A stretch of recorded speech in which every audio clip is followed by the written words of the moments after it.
Imagina esto. Una mujer llega a su primer día como profesora en una escuela secundaria. Lleva solo un maletín y una confianza silenciosa en sí misma. Los estudiantes la evalúan de inmediato, especialmente un grupo de chicos que ha aterrorizado a todos los profesores anteriores. La ven como una presa fácil, alguien a quien podrían quebrar en unas semanas. Pero lo que no saben es que ella tiene cinturón negro, ganado con años de sangre, sudor y perseverancia. No saben que ha enfrentado adversarios mucho más peligrosos que unos adolescentes rebeldes. Esta es la historia de cómo la fuerza oculta de una profesora transformó por completo una escuela y enseñó una lección que nadie olvidaría. El sol de la mañana proyectaba largas sombras en el aparcamiento del Instituto Cervantes cuando Elena Rodríguez estacionaba en su lugar asignado. A sus 28 años, era más joven que la mayoría del profesorado. Su largo cabello oscuro estaba recogido en un moño profesional y sus ojos combinaban calidez con una mirada de acero.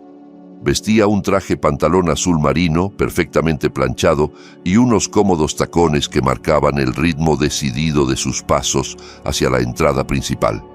Era un nuevo comienzo para ella, una oportunidad de cambiar vidas en una nueva ciudad, tras dejar atrás recuerdos dolorosos en Madrid.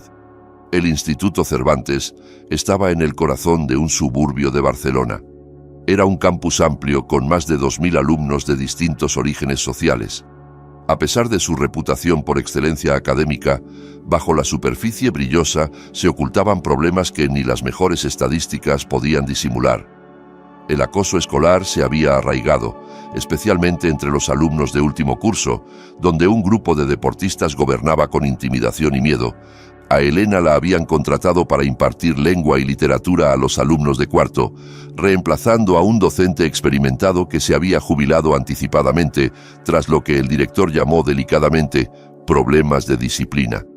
Más tarde, Elena descubrió la verdad. La señora Hernández había sido forzada a irse por el constante acoso de alumnos que veían la bondad como debilidad y el respeto como opcional. Al entrar al edificio aquella primera mañana, Elena inhaló el olor familiar de cera industrial para suelos y ansiedad adolescente. Los alumnos pasaban a su lado por el pasillo, sus conversaciones mezclaban historias del fin de semana con quejas de lunes. Algunos la miraban con curiosidad, notando que era la nueva profesora de la que habían oído hablar. Otros apenas le prestaban atención, demasiado ensimismados en sus propios mundos. El aula 237 sería su territorio, una clase en la esquina, con grandes ventanales que daban al campo de fútbol.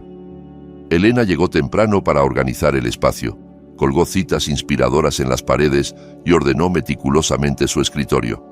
Cada detalle importaba, desde la disposición de los pupitres en semicírculo para fomentar la discusión, hasta una pequeña suculenta en el alféizar que aportaba vida al espacio formal. Cuando sonó la campana para el primer periodo, los alumnos comenzaron a entrar. Elena los saludaba uno por uno con una sonrisa, memorizando sus nombres mientras se acomodaban en sus sitios. La mayoría respondía con cortesía, aunque con cierto asombro por esa atención personal. Y entonces entraron ellos.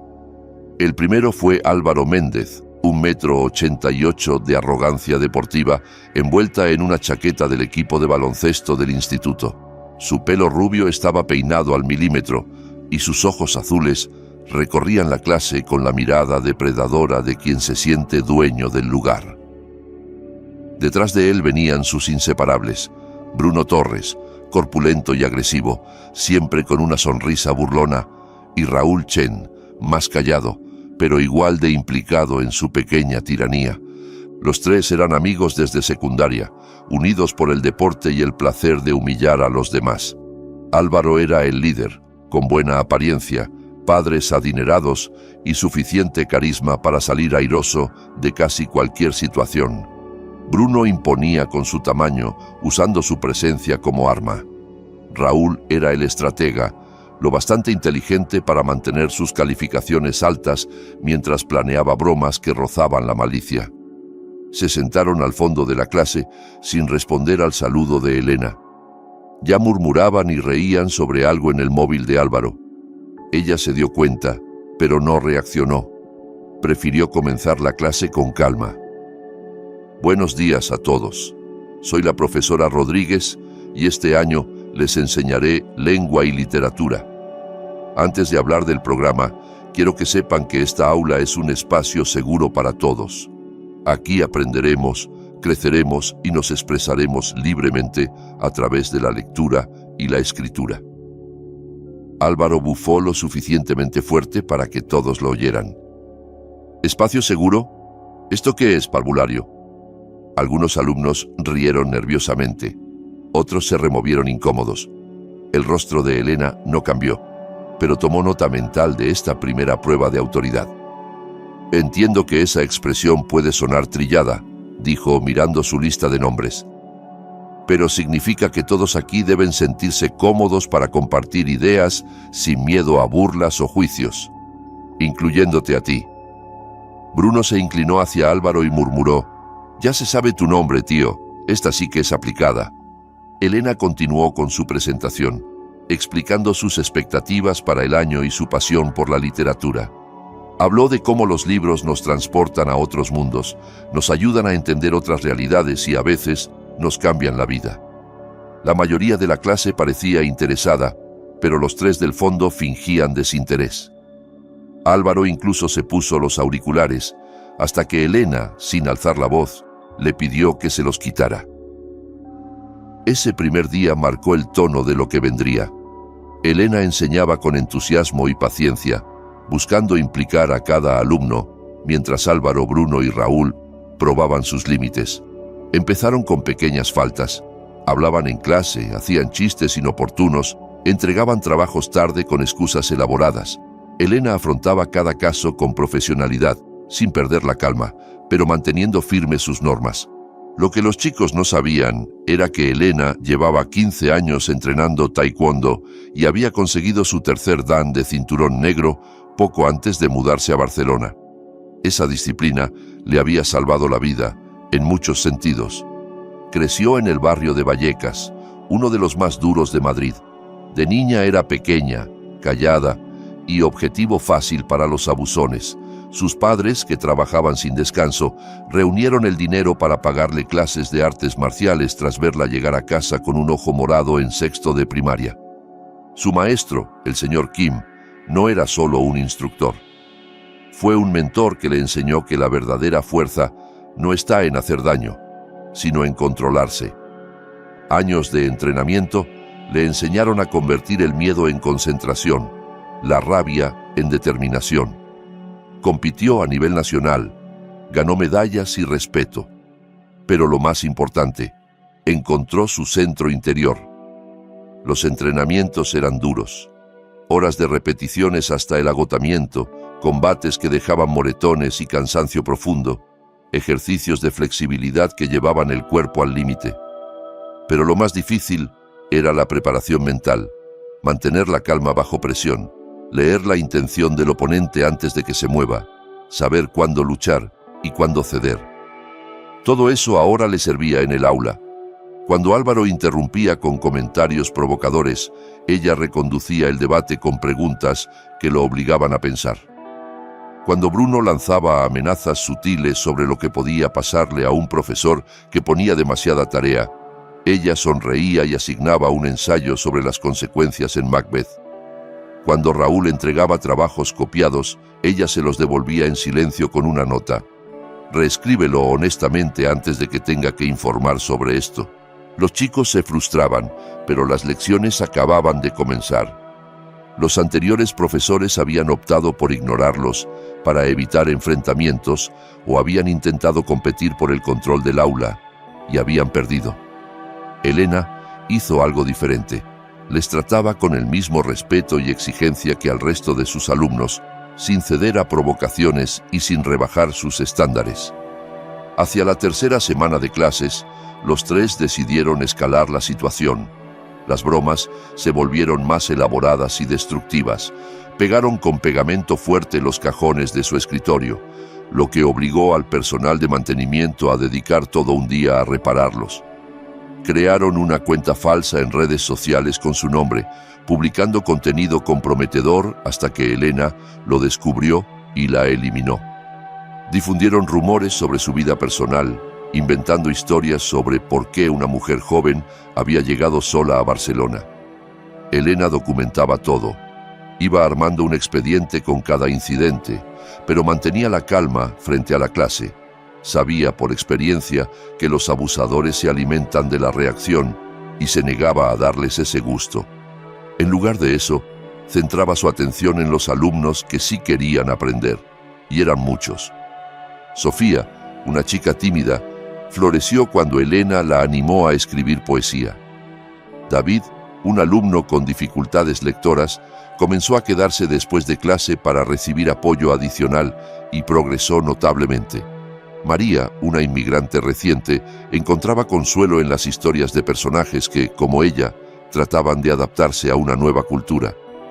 Estos estudiantes hacían que todo valiera la pena. Le recordaban por qué había elegido enseñar. El punto de inflexión llegó un jueves de octubre. Elena había mantenido su pasado en las artes marciales en secreto.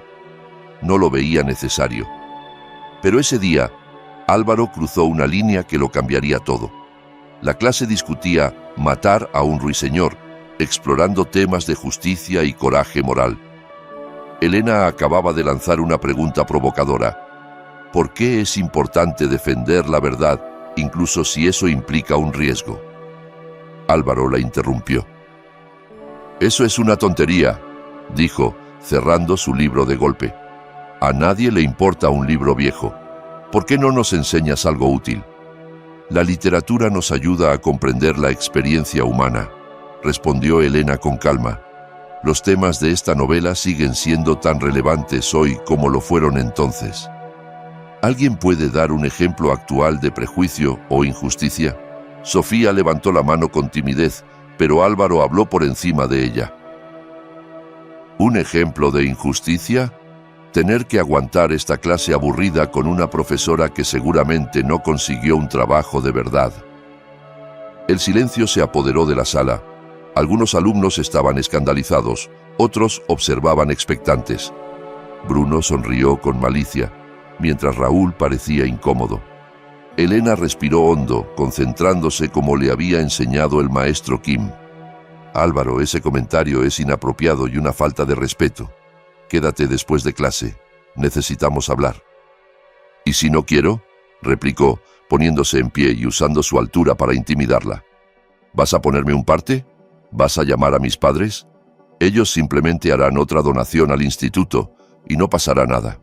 Así funciona el mundo real, no estas fantasías literarias que das en clase». Se acercó hacia la parte delantera del aula. Bruno le siguió con una sonrisa torcida. Los alumnos se encogieron en sus sillas, acostumbrados a ver a ese trío imponerse sin consecuencias. «Siéntate, Álvaro», dijo Elena con firmeza sin moverse de junto a la pizarra. «Oblígame», escupió él, quedando frente a ella. La diferencia de estatura era evidente. Él la superaba por más de 20 centímetros. ¿Crees que tienes poder solo por ser profesora? No eres nadie. Una fracasada que no pudo con la vida real y se esconde en un aula fingiendo tener autoridad. Bruno soltó una carcajada y se colocó del otro lado de Elena, formando un semicírculo. «¿Y bien, profesora Rodríguez? ¿Vas a mostrar lo que sabes hacer?» El aire se volvió denso, cargado de tensión. Algunos estudiantes sacaron sus móviles, listos para grabar lo que prometía ser un espectáculo. Elena sabía que ese momento definiría todo: su relación con los chicos, con el resto de la clase y con toda la escuela. Los rumores correrían como pólvora. Su reacción determinaría si seguiría en el Instituto Cervantes o sería otra baja más en la lista de víctimas de Álvaro Méndez y su pandilla. Le sostuvo la mirada sin parpadear. «Te pido por última vez que vuelvas a tu sitio. Este comportamiento no es aceptable. Habrá consecuencias». Álvaro tiró el libro de matar a un ruiseñor de su mesa, desparramando hojas por el suelo. «¿Consecuencias tuyas? No puedes hacerme nada. Eres débil como los demás». Elena tomó una decisión. No iba a golpearlo. No iba a perder el control. Pero sí iba a mostrar que la fuerza adopta muchas formas. Cuando Álvaro extendió la mano hacia más objetos en su mesa, Elena se movió. Fue un gesto apenas perceptible para quien no esté entrenado. Desplazó su peso, giró sobre su pie de apoyo y desvió suavemente el brazo de Álvaro usando una técnica básica de redirección del taekwondo. Para los que observaban, pareció que Álvaro simplemente dudó en medio del gesto. Pero él sintió la firmeza en su movimiento, cómo Elena utilizó su impulso en su contra, sin violencia, sin esfuerzo aparente. Sus ojos se agrandaron. Por primera vez, una sombra de inseguridad cruzó su rostro. Elena retrocedió un paso, las manos a los lados, postura relajada pero preparada. Vuelvan a sus asientos, todos. Su tono de voz, su postura, su mirada, hablaban más fuerte que cualquier grito. No era una mujer que pudiera intimidarse, no era una profesora que fuera a huir. Era alguien que había enfrentado amenazas reales y había salido más fuerte. Álvaro vaciló. Bruno, menos perspicaz, avanzó un paso más. ¿Le has tocado? Eso es agresión. No puedes poner las manos en un alumno. Elena sonrió levemente. He utilizado una técnica defensiva para proteger el material escolar. Todo está grabado por las cámaras, dijo, señalando discretamente la cámara de seguridad en una esquina que los chicos habían pasado por alto. Esas mismas cámaras que ellos evitaban cuando hacían sus bromas. Raúl, el más astuto del trío, agarró a Álvaro del brazo. «Vámonos, tío». Pero el orgullo de Álvaro no le permitía retirarse tan fácilmente. «Esto no ha terminado», masculló. «¿Crees que por saber un par de trucos eres especial? Ya veremos». Volvieron a sus asientos. Pero algo había cambiado. El resto de la clase observaba a Elena con nuevos ojos. Había un respeto silencioso, una mezcla de sorpresa y admiración. Sofía brillaba de orgullo. David estaba sentado más erguido, atento. Incluso María, que normalmente pasaba desapercibida, la miraba con una mezcla de interés y alivio. Elena recogió tranquilamente los papeles del suelo y continuó la clase como si nada hubiera pasado. Pero todos sabían que algo fundamental había cambiado. La nueva profesora de lengua no era lo que parecía, y Álvaro Méndez acababa de descubrir que su reinado del miedo podría tener un fin. Los rumores se propagaron por el Instituto Cervantes como un incendio en pleno agosto. Para la hora del almuerzo, había versiones del incidente circulando en todos los grupos. Que la profesora sabía kung fu, que había sido militar, que en realidad era una policía encubierta investigando a la escuela. Elena siguió su día como de costumbre, impartiendo clases y ayudando a sus alumnos. Pero notó los cambios. Docentes que antes apenas la saludaban se acercaban a conocerla y mostrarle su apoyo. Estudiantes que en las clases de la mañana se habían mostrado indisciplinados, en la tarde se comportaban con un respeto inusual. Incluso el director, el señor Vargas, apareció en su aula. «He oído que hubo un pequeño incidente en segundo periodo», comentó con cautela. El señor Vargas era un hombre prudente, más preocupado por evitar demandas que por resolver problemas reales. Álvaro Méndez puede ser complicado, pero no es nada con lo que no pueda lidiar, lo interrumpió Elena con amabilidad firme.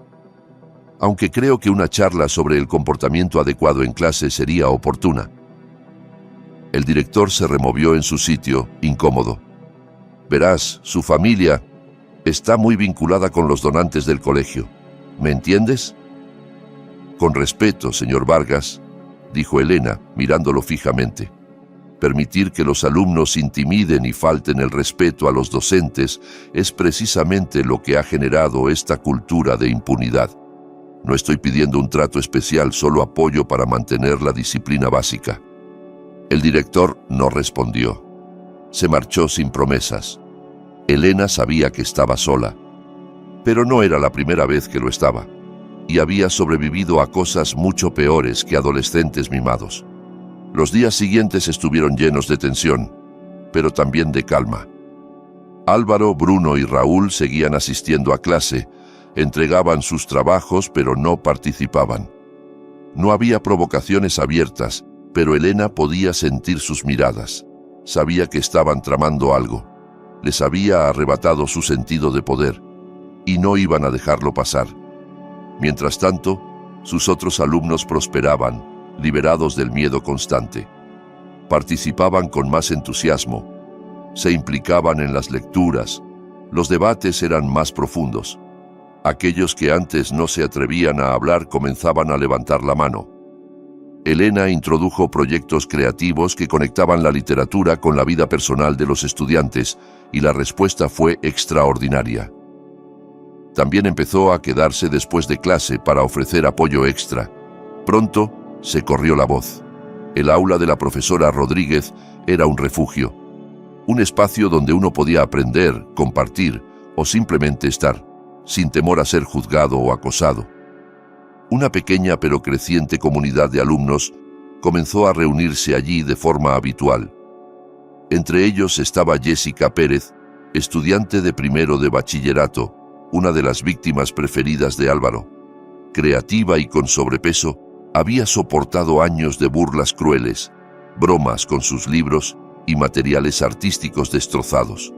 Al principio, solo entraba para refugiarse, pero poco a poco empezó a abrirse. «Él va a vengarse», advirtió un día por la tarde. «Álvaro no tolera perder». «Gracias por avisarme, Jessica», respondió Elena, mirando por encima de sus gafas mientras corregía unos ensayos. «Pero quiero que sepas algo. El acoso nunca es aceptable, y ya no tienes que enfrentarlo sola». «No lo entiendes», insistió Jessica. «El año pasado el profesor Campos intentó hacerle frente. Le plantaron droga en el coche y alguien llamó a la policía. Lo absolvieron, pero el escándalo arruinó su reputación. Y se cambió de colegio», terminó Elena, anotando mentalmente la información. Sabía que los chicos eran problemáticos, pero fabricar pruebas para destruir a un profesor implicaba una malicia que iba mucho más allá de la típica rebeldía adolescente. «Gracias por confiar en mí», le dijo. «Tendré cuidado. Pero Jessica, tienes que entender algo. He lidiado con acosadores antes, más grandes, más crueles y con auténtico poder. Estos chicos aún no saben con quién se metieron». Lo que no le dijo a Jessica fue que ya se estaba preparando para lo peor. Había instalado una cámara oculta en su aula, grabando todo directamente a un servidor en la nube. Había archivado cada incidente y contactado con antiguos conocidos, un abogado experto en legislación educativa y un detective privado que le debía un favor. La tormenta estalló un viernes por la tarde, a principios de noviembre. Ese viernes, Elena había anunciado un día de presentaciones para un proyecto importante. Los alumnos debían exponer sus interpretaciones creativas de obras clásicas. El ambiente estaba cargado de emoción, aunque también de nerviosismo. Todos se preparaban para hablar frente al grupo. Sofía presentó una serie de poemas inspirados en Emily Dickinson. David escribió una escena moderna de Romeo y Julieta, ambientada en un barrio de Barcelona. María creó una presentación multimedia, comparando las experiencias de inmigrantes en la literatura con la historia de su propia familia. Álvaro, Bruno y Raúl entregaron lo mínimo: un póster apresurado sobre el Gran Gatsby, claramente hecho esa misma mañana. Se desparramaban en sus sillas mientras los demás exponían, susurrando y claramente tramando algo. A mitad de la presentación de María, una exposición profunda y personal, Álvaro se levantó de golpe. «Esto es un rollo», dijo en voz alta. «A nadie le importa su historia triste». María se quedó paralizada. Las lágrimas asomaban a sus ojos. El aula entera enmudeció. Todos esperaban ver cómo reaccionaría Elena. «Siéntate, Álvaro», dijo Elena con voz firme. «María está exponiendo». «¿Y si no quiero?», avanzó hacia el frente del aula. «¿Vas a repetir tus truquitos de defensa personal? Eso solo impresiona una vez, profe». Bruno y Raúl se pusieron de pie también, colocándose alrededor del escritorio de Elena como una formación de acoso. Los demás estudiantes se encogieron en sus asientos. Algunos sacaron sus móviles, presintiendo que algo fuerte iba a ocurrir. «Creo que ya es hora de que alguien te dé una lección de verdad», masculló Bruno, tronándose los nudillos. Elena se levantó despacio y se apartó de la mesa para dejar espacio. Su lenguaje corporal era sereno, pero su mente estaba alerta.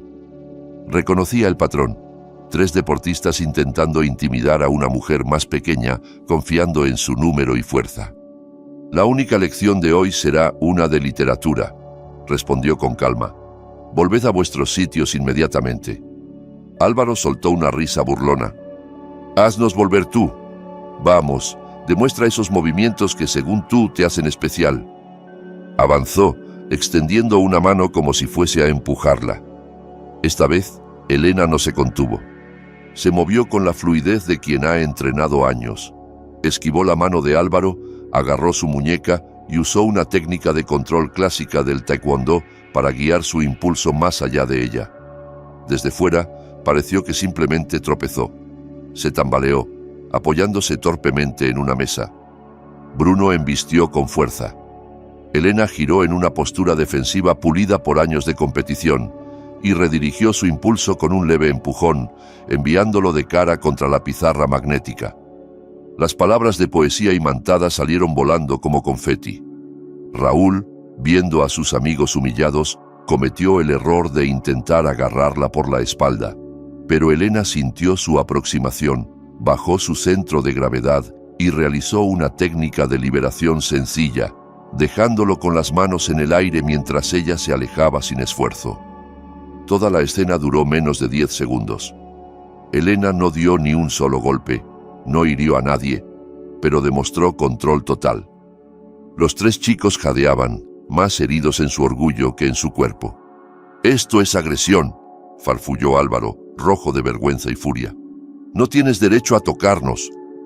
Elena se arregló el blazer con calma.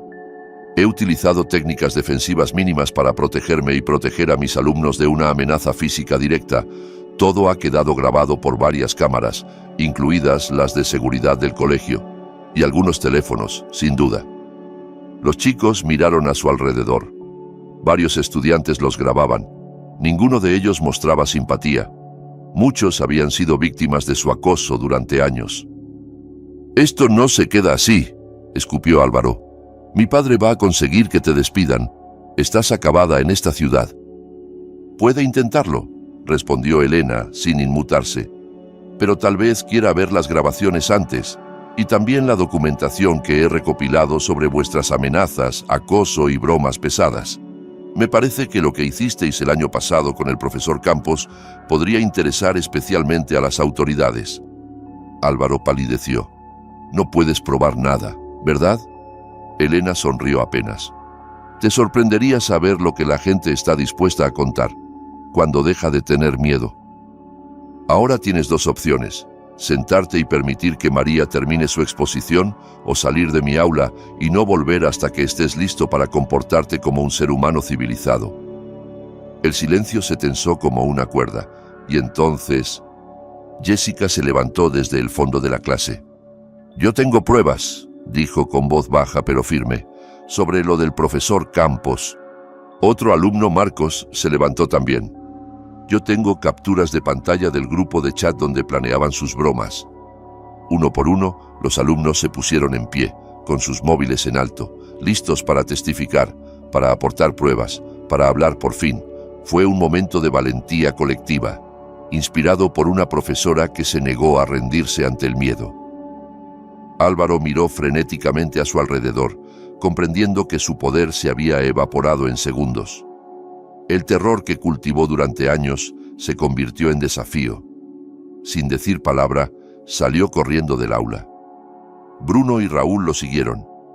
Elena se giró hacia María, que seguía paralizada frente a la pizarra. «Por favor, continúa con tu presentación. Todos queremos escuchar tu historia».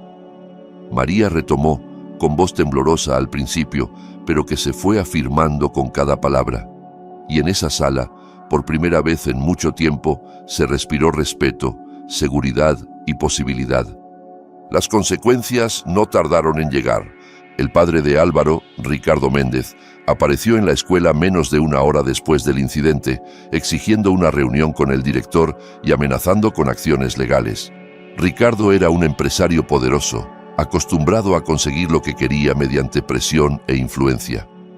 Elena fue llamada al despacho del director Vargas, donde se encontró con él, visiblemente nervioso, y con Ricardo, que paseaba como un león enjaulado.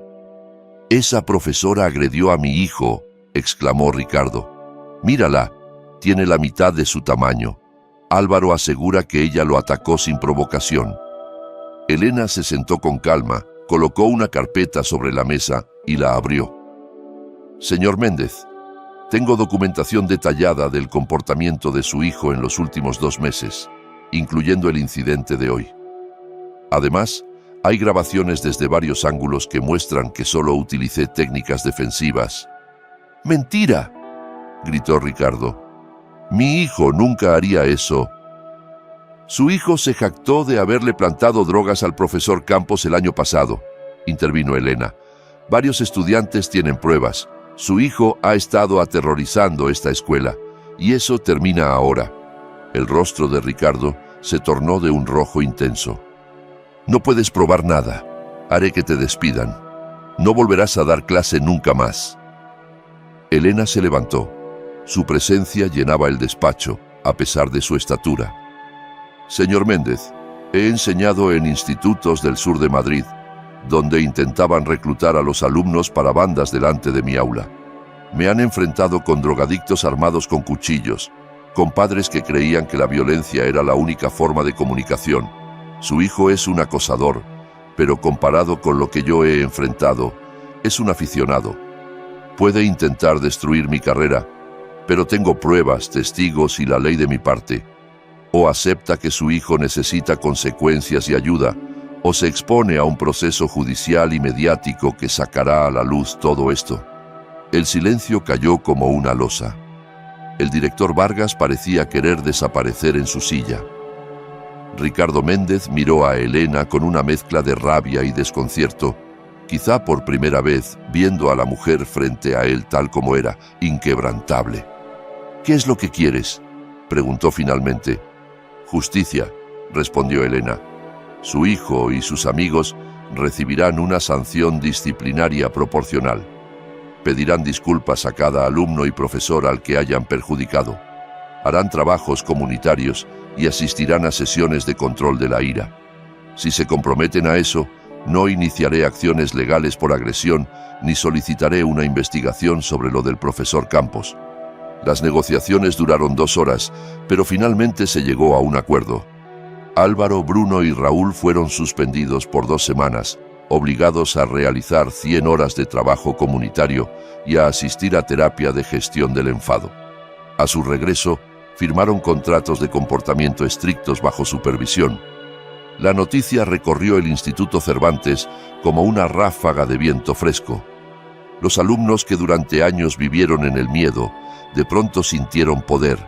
Los profesores, desmoralizados por años de indisciplina, encontraron nueva energía. La cultura del colegio empezó a transformarse, lentamente, pero de forma tangible. El aula de Elena se convirtió en algo más que un aula. Era un refugio, un espacio seguro donde se aprendía lengua, pero también se hablaba de respeto, de límites, de empatía. Un lugar donde los alumnos encontraban su voz. Elena también comenzó a impartir clases extracurriculares de defensa personal a los interesados. Siempre enfatizaba que la verdadera fuerza estaba en la confianza y el autocontrol, no en la violencia. Compartía con ellos su historia, cómo creció en un barrio difícil, cómo la acosaban por ser callada y diferente, cómo sus padres, a pesar de la falta de recursos, hicieron el esfuerzo para inscribirla en taekwondo tras verla llegar a casa con heridas. Les hablaba del maestro Kim, que le enseñó que el arte marcial no era para pelear, sino para resistir, proteger, respetar. Les mostraba cómo soportó entrenamientos duros, competiciones contra rivales mucho mayores y sobre todo el camino hasta encontrar su centro, su poder interior. Las técnicas físicas son solo herramientas, les explicaba una tarde mientras practicaban. La verdadera fuerza está aquí. Se señalaba la cabeza. Y aquí. Ponía la mano sobre el pecho. Cuando sabes cuánto vales, Cuando no dejas que otros te definan, cuando te mantienes firme por la verdad, aunque tengas miedo, eso es verdadera fuerza. Sofía, que había pasado de tímida poetisa a joven segura, levantó la mano. ¿Y si no somos tan valientes como tú? ¿Y si nos da miedo? Elena le sonrió con calidez. El valor no es no tener miedo, Sofía. Es actuar a pesar de él. Cada vez que lees tus poemas en voz alta, cada vez que alzas la mano, cada vez que no dejas que otros te hagan sentir menos, estás siendo valiente. Las semanas posteriores al conflicto trajeron consigo cambios visibles. Álvaro, Bruno y Raúl regresaron después de la suspensión. Callados, medidos, entregaban sus trabajos, participaban lo justo y evitaban cualquier actitud que pudiera parecer amenazante. Pero lo más notable fue el cambio en Álvaro. Su arrogancia habitual había desaparecido, reemplazada por una especie de introspección que no se le había visto nunca. Un día se quedó después de clase y se acercó lentamente al escritorio de Elena. «Profesora Rodríguez», comenzó titubeando, «mi terapeuta dice que... que debería...». Se frotó las manos incómodo y volvió a empezar. «Quiero pedir disculpas por todo. Fui un imbécil. Hice daño a mucha gente». Elena lo miró con atención. «Una disculpa es un buen comienzo, Álvaro, pero deben seguirle actos. ¿Cómo piensas reparar el daño que causaste?». Él sacó una hoja de papel. Las manos le temblaban ligeramente. «Hice una lista de todos los que recuerdo haber lastimado. Quiero pedirles perdón a cada uno, si me dejan. Y pensé que, tal vez, como capitán del equipo, podría empezar una campaña contra el acoso, hacer que ser amable sea algo guay, ya sabe, cambiar la narrativa». Elena no lo interrumpió. Tomó la hoja y la leyó en silencio. No confiaba del todo en una transformación rápida, pero sí creía en dar oportunidades para cambiar. «Es un buen primer paso, Álvaro, pero no se trata de sentirte mejor. Se trata de comprender el daño causado y de comprometerte a que no vuelva a ocurrir». Él asintió, con una expresión que por primera vez parecía la de un joven aprendiendo a hacerse responsable. Bruno, por su parte, tuvo un camino distinto. Le costaba abrirse en terapia y su ira tenía raíces profundas. Pero en los ejercicios de escritura creativa propuestos por Elena, encontró una vía de escape. Sus relatos sobre luchadores internos que aprendían a usar su fuerza para proteger en lugar de herir, revelaban una profundidad inesperada. Uno de sus cuentos fue publicado en la revista literaria del instituto. Raúl, siempre más seguidor que líder, se sintió desubicado sin su habitual grupo, pero encontró un nuevo propósito en el club de debate. Allí, su astucia estratégica fue finalmente usada para construir argumentos y no para destruir autoestima. Incluso empezó a ayudar a estudiantes más jóvenes con técnicas de argumentación. No todos cambiaron. Algunos alumnos y profesores se mantenían escépticos. Algunas víctimas de Álvaro aún no estaban listas para perdonarlo. Y eso estaba bien. Elena lo sabía. El perdón no se exige, se gana. Pero el ambiente en el Instituto Cervantes siguió mejorando.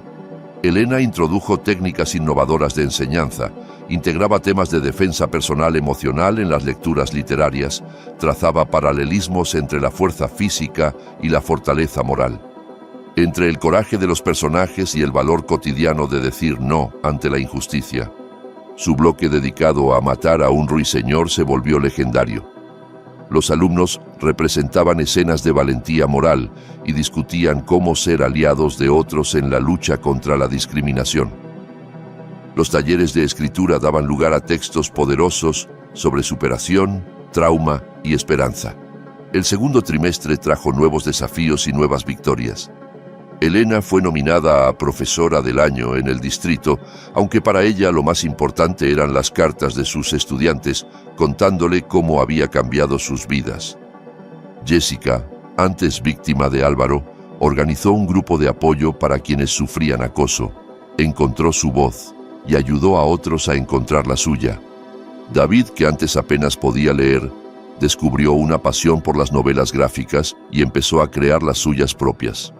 María recibió una beca completa para la Universidad de Barcelona gracias a su ensayo sobre identidad cultural, inspirado por una de las clases de Elena. Incluso la transformación de Álvaro, aunque incompleta, fue evidente. Su campaña contra el acoso, al principio recibida con escepticismo, ganó fuerza cuando habló públicamente de su proceso. En las charlas de orientación a nuevos alumnos, compartía su historia como agresor reformado, hablando del precio de la crueldad y del poder de elegir otro camino. No fue un año sin dificultades. Hubo padres que criticaron sus métodos, alumnos que resistieron el cambio e incluso colegas que deseaban que fuera más tradicional. Pero Elena avanzaba con determinación, con la misma disciplina que usó durante años de entrenamiento. Un día, el maestro Kim visitó la escuela, invitado por Elena para dar una charla a su club de defensa personal. Era un hombre mayor, sereno, que transmitía respeto con solo entrar. Mostró técnicas con una economía de movimientos que hablaba de décadas de práctica silenciosa. La profesora Rodríguez me ha dicho que ustedes están aprendiendo bien, dijo a los alumnos reunidos. Recuerden, el guerrero más fuerte es quien vence sin pelear, pero si deben luchar, que sea por otros, no por orgullo. Tras la clase, se acercó a Elena. Lo estás haciendo bien, hija. Enseñas fuerza, pero sobre todo, sabiduría. Tuve un buen maestro, respondió ella inclinando la cabeza con respeto. No, corrigió él. Tú ya tenías buen espíritu. Yo solo te ayudé a pulirlo. A medida que se acercaba el final del curso escolar, Elena reflexionaba sobre el camino recorrido. Había llegado al Instituto Cervantes en busca de un nuevo comienzo, con la esperanza de cambiar la vida de jóvenes a través de la literatura y la enseñanza. Y lo había conseguido, incluso más allá de lo que imaginaba. Había encontrado una comunidad, un propósito, y la prueba viva de que una sola persona puede encender el cambio si se mantiene firme. En la última semana de clases, Álvaro se presentó en su aula acompañado de su padre, Ricardo Méndez. Esta vez, el empresario tenía un semblante más sereno, aunque todavía se notaba tenso. «Profesora Rodríguez», dijo con tono contenido, «quiero disculparme. La primera vez que nos vimos, solo pensaba en defender a mi hijo, no en entender lo que había hecho. Usted tenía razón. Él necesitaba consecuencias y también ayuda». Elena asintió con dignidad.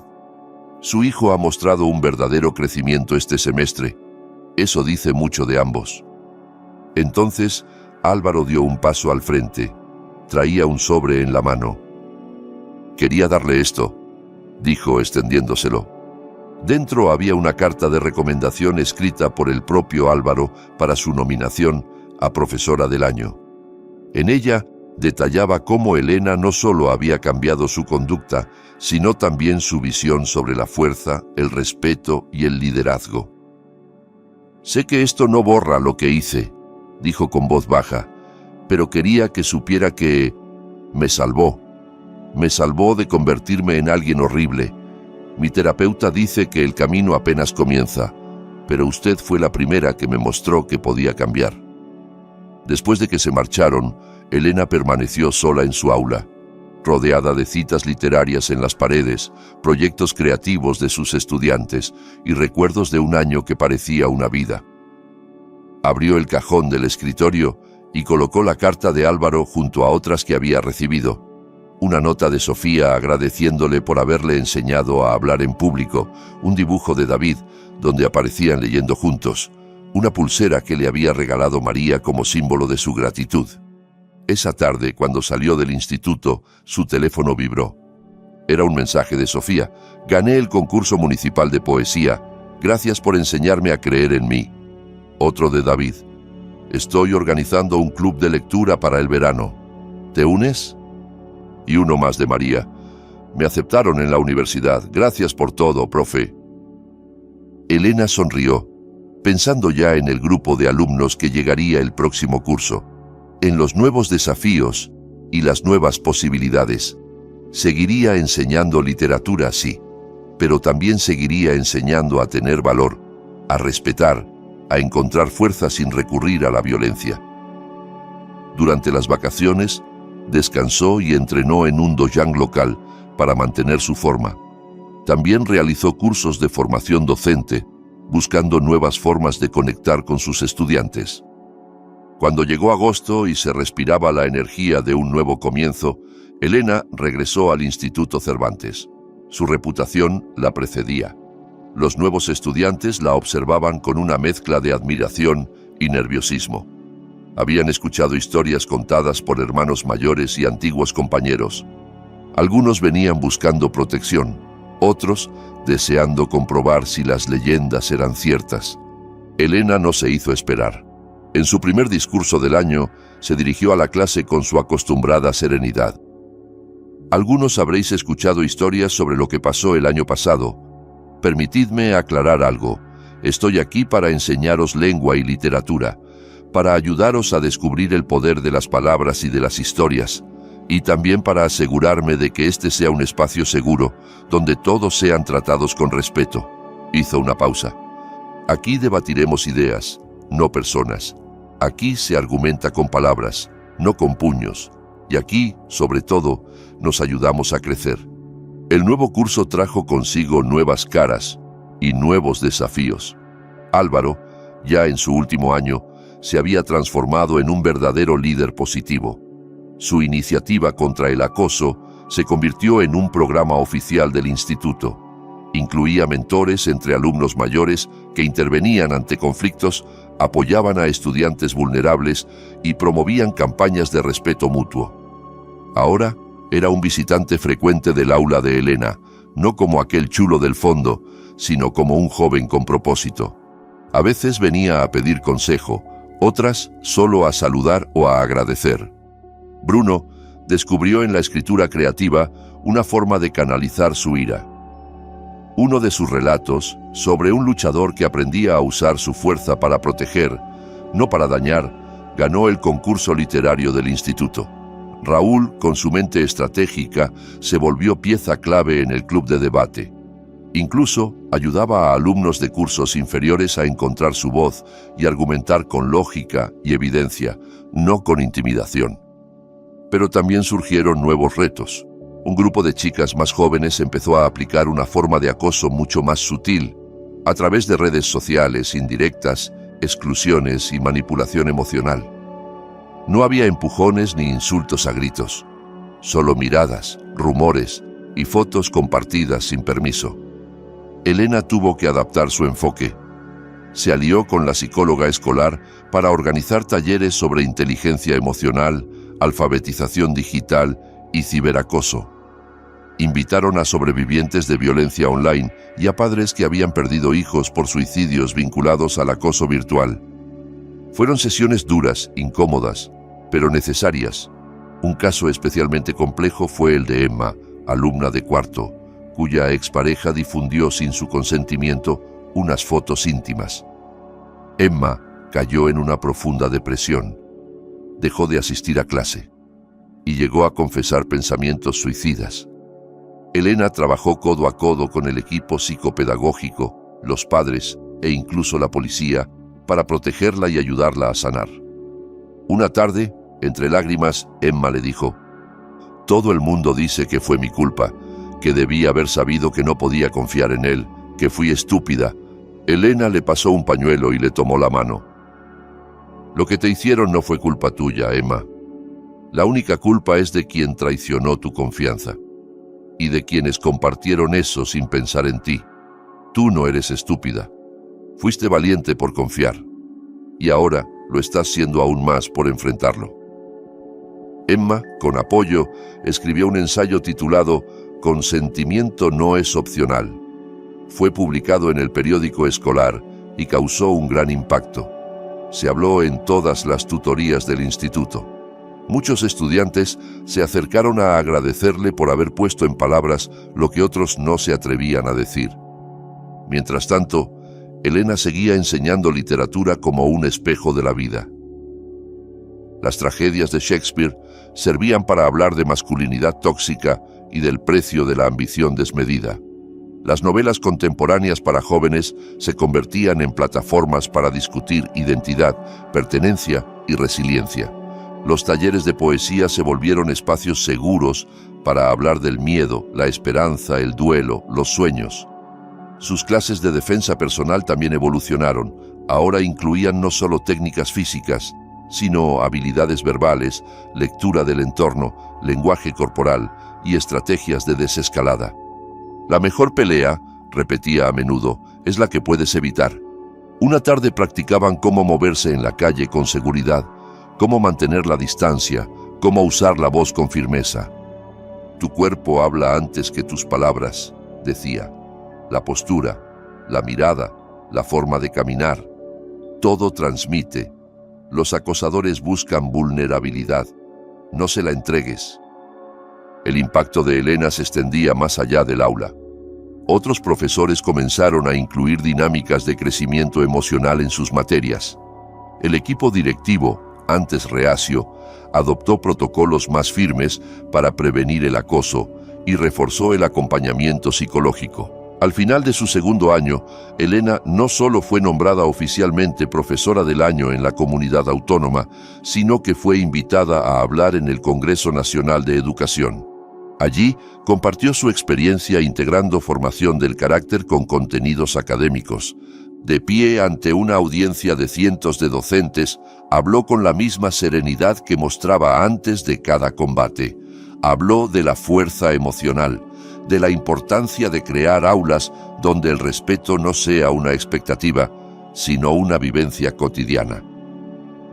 No enseñamos solo lengua, matemáticas o historia, dijo.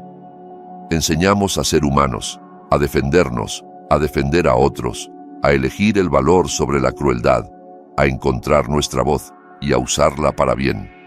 Compartió la historia de Álvaro, con su permiso, como ejemplo de que incluso el alumno más difícil puede cambiar si se le dan límites claros, consecuencias reales y oportunidades sinceras de redención.